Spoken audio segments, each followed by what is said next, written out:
श्रीकृष्णाने आपल्या महाभारताच्या संभाषणात म्हटले आहे, मोह हा माणसाला इतका राहून टाकतो की आपण त्याच्या वशात जातो. आणि याचं जिवंत उदाहरण म्हणजे आजची आपली युवा पिढी. असे म्हणता येईल, ना वेळेचे भान अंतर्जाळात अडकली मान, अति वापर तो मोबाईलचा घेणारे केली विषयात. नमस्कार, माझा स्पर्धक क्रमांक 17, नाव तनिष्का डेरे. आजचा माझा विषय जळला मेला तो मोबाईल.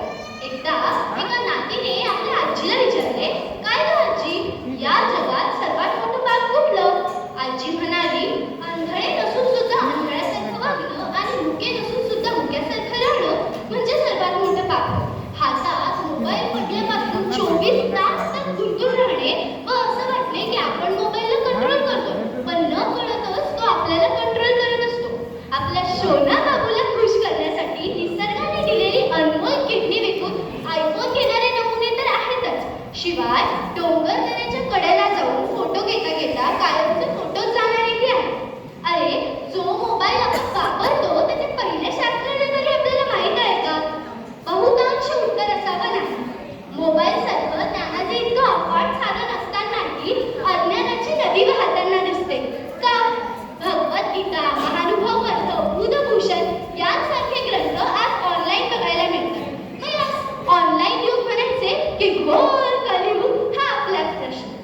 आज काही आईबाप आपल्या चिमुकल्या मुलांच्या हातात मोबाईल पकडवतात आणि जेव्हा तीच मुलं मोठी होऊन मोबाईलचा गैरवापर करू लागतात तेव्हा त्यांना थांबवतात. आज घरातला प्रत्येक मोबाईल सीन क्रिएट करतोय. जसं बाबा मुलीकडनं फेसबुक शिकून घेत आहे तर दुसऱ्या ठिकाणी आई मुलांना आवाज घालते, पण हातात असलेल्या त्या मोबाईलने सारा लक्ष वेधून टाकलंय. आणि कोपऱ्यात बसलेली ती आजी शिव्या घालते, जळला मेला तो मोबाईल, खड्ड्यात गेला तो मोबाईल, चुलीत गेला तो मोबाईल, इत्यादी इत्यादी. खरं म्हटलं ना तर आज माणसे नसून मोबाईल बोलतोय.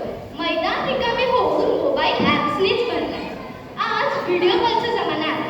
पूर्वी मीटिंग्स व्हायच्या, आज एकमेकांसोबत फक्त चॅटिंग होते.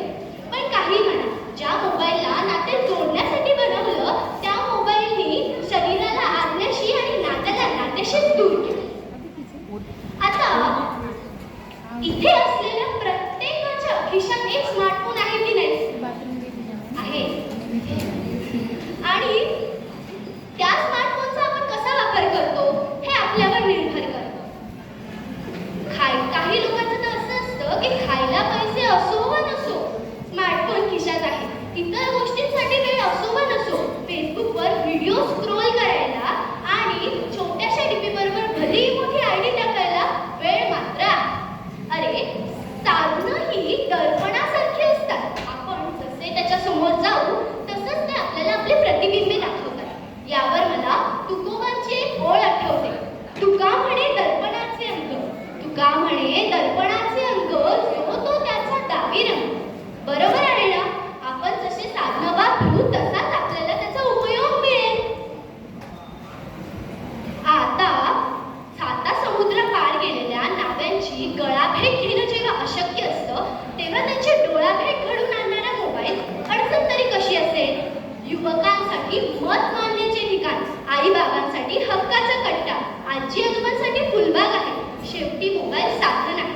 साधनं ही अडचण किंवा निवारण नसतातच.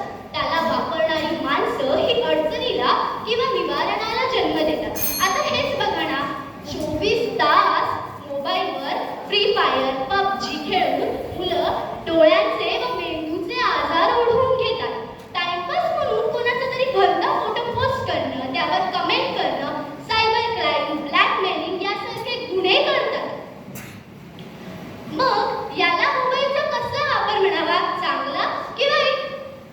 अरे, मोबाईलचा जर पुरेपूर